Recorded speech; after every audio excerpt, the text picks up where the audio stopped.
بسم اللہ الرحمن الرحیم۔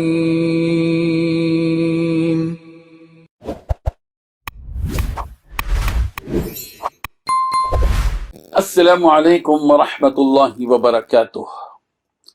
الحمد للہ وکفی وسلام علی عبادہ الذین اصطفی، اما بعد۔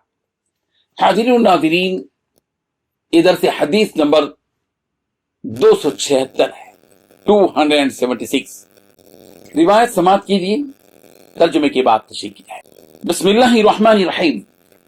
عن ابی وہب الجشمی رضی اللہ عنہ قال قال رسول اللہ صلی اللہ علیہ وسلم تسموا اسماء الانبیاء واحب الاسماء الى اللہ عبد اللہ وعبد الرحمن واصدقها حارث وہمام اقبحها حرب ومرہ، رواہ ابو داود۔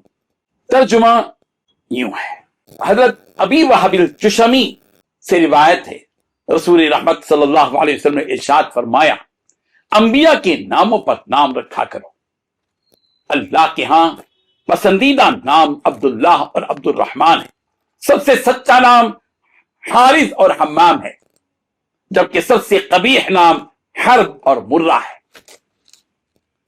بزرگان محترم، نام رکھنے سے متعلق ہم نے یہ حدیث آپ کے سامنے پیش کی ہے، چونکہ اس حدیث میں انبیاء کا تذکرہ ہے کہ انبیاء کے ناموں پر اپنے نام رکھو، اس لیے یہ حدیث ہم نے آپ کے سامنے بیان کی ہے، اس لیے کہ ہم انبیاء کرام علیہم السلام سے متعلق احادیث مسلسل پیش کرتے آ رہے ہیں۔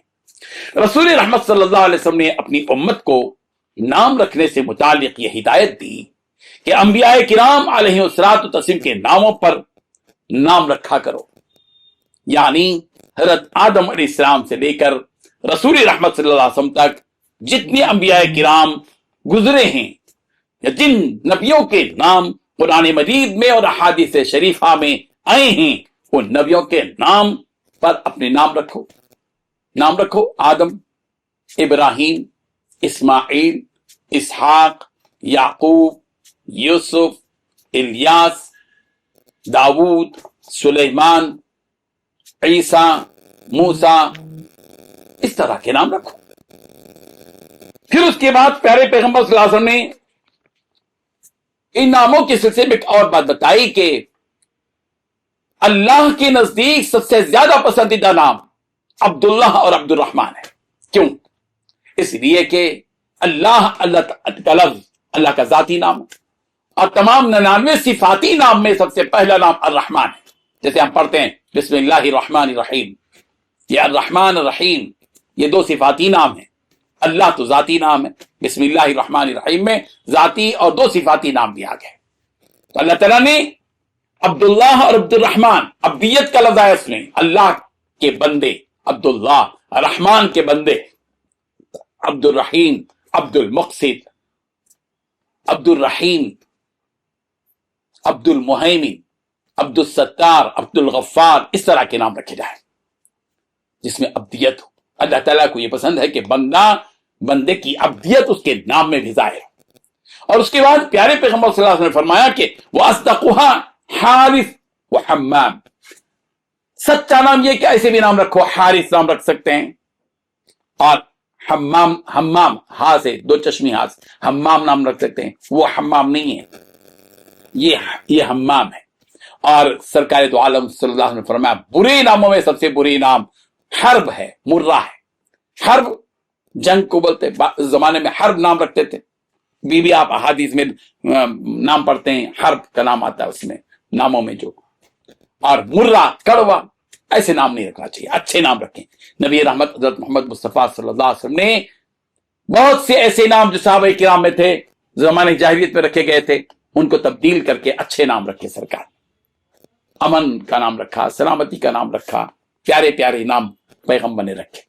اللہ تبارک و تعالی ہم سب کو اپنے اور اپنے بچوں کے ناموں کے سلسلے میں غور و فکر کرنے کی توفیق عطا فرمائے۔ اور ایک بات ذہن میں رکھیں، آج کل جو نام رکھے جاتے ہیں وہ نیٹ سے نکالے جاتے ہیں، اور اچھا نظر آئے بس، اس کے معنی کیا ہیں اس سے کوئی لینا دینا نہیں ہوتا۔ یہ وجہ ہے کہ جو نئے بچے ہیں نام ایسے رکھے جاتے ہیں کہ اس میں کچھ معنی ہی نہیں، بلکہ بعض مرتبہ تو ان ناموں کے اندر اتنی قباحت ہوتی ہے اس کے معنی میں، جس کے اثرات ہوتے ہیں۔ اسی لیے نام اچھے رکھے جائیں، معنی اس کا اچھا ہو، علماء سے پوچھ تاچھ کر نام رکھے جائیں، وہ لوگ جانتے ہیں عربی زبان، فارسی اور اردو، جس کے معنی کیا ہیں۔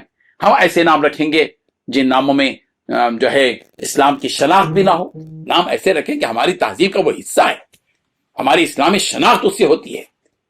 اس لیے اس کا سلسلہ جاری رہنا چاہیے کہ نام اچھے رکھیں، نسبت اللہ کی طرف ہو، ابدیت کا ہو، اور نسبت انبیاء کی طرف ہو، انبیاء کے نام رکھے جائیں، اچھے نام رکھے جائیں۔ اللہ تعالیٰ عمل کی توفیق عطا فرمائے۔